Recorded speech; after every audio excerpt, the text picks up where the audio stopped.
What the hell?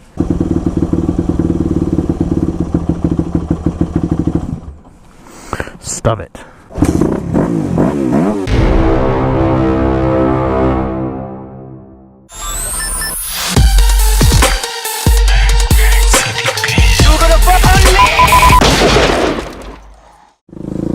So who wants to hear the story about Allentown? Oh man, so let me tell you what happened over here first. The other day, someone decided to not pay attention and park their car on the railroad tracks. So there's a spot for after the railroad tracks for someone to stop to turn. I'll show you.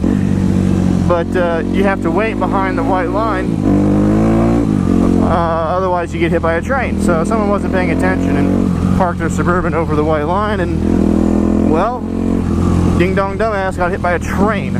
I mean, how stupid do you have to be to get hit by a fucking train? I mean, it wasn't even moving that fast, and it's like a very, very busy and active train track, so it's not like it was a surprise that there was a train there. Wow, there's a bunch of opportunities down there. Oh, hey, look who's running good today. It's all about them carb adjustments. All about the carb. You see this white line right there? You're supposed to stay behind that line. No, you can see her skid marks a little bit. She got thrown into that pole and knocked it over.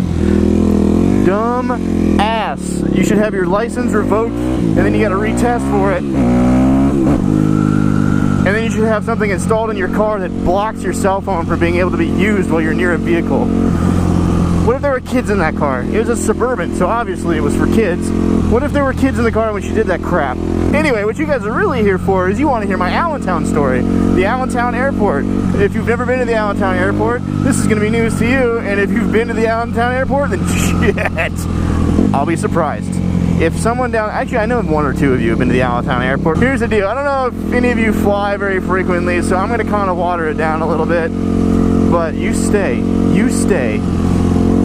I had a flight from Allentown to Newark, New Jersey. I laid over there for 45 minutes, and then I flew there to Austin, which is an almost 4-hour flight. And this is all booked. My company's special program that they use has to book all this for you, so you can't really look over it. You know, it's just, they tell you which flights they want you on, and you take those flights. So there was a flight number, whatever, from Allentown to Newark, and I noticed, I'm like, wow, it's, like, I'm not used to the East Coast, and I'm like, wow, that's an hour-and-a-half flight? I'm like, well, that's kind of weird. I didn't think it was that far. Well, it's not. So, I get to the Allentown Airport, and this looks like an airport that was built in the 50s and was then left untouched. A zombie apocalypse happened, and nobody goes there anymore. That's what this place looked like. But it was clean.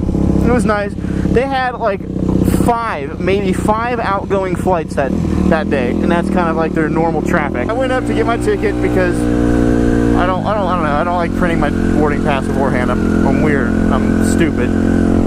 So I went up to the lady and I'm like, oh hey, you know, I need my ticket. And she goes, okay, well just wait here out front and he'll come pick you up. And I'm like, what?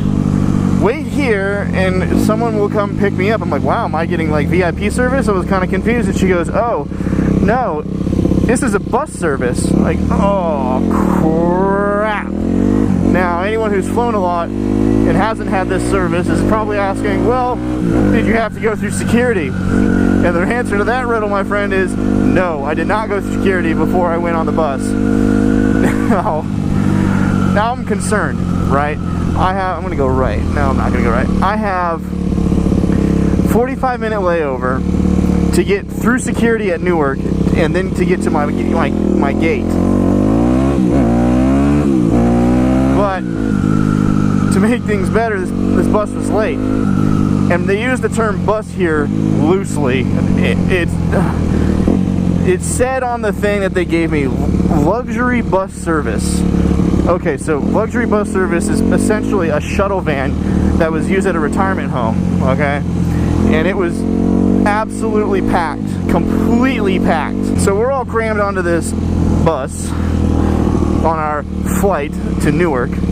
And now that the guy's late, he's flying. He's hauling ass down, I don't know what the road is. What is it, 78? Is that the highway?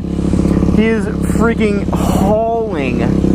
So we're getting all thrown around this man, like the worst turbulence I've ever had on a flight. Oh, it was rough. So I make it to Newark, actually on time, you know. So 45 minutes, and I'm like, okay, this is the make it or break it time. I'm like, if the security line is long, I'm freaking screwed. And I look up, and the security line is long. So I'm like, oh, here we go. I'm staying in New York tonight. Wow, this thing is running great. And they have two versions of the security line now. They have a you better stop. They have a TSA pre-check, and then they have your regular security. You know, you take your pants off, get the finger in the butthole, all that new stuff. They put you through the radar and give you cancer, all that shit. But the pre-check, they basically swab your hands for explosives, send you through a metal detector, and you're on your way.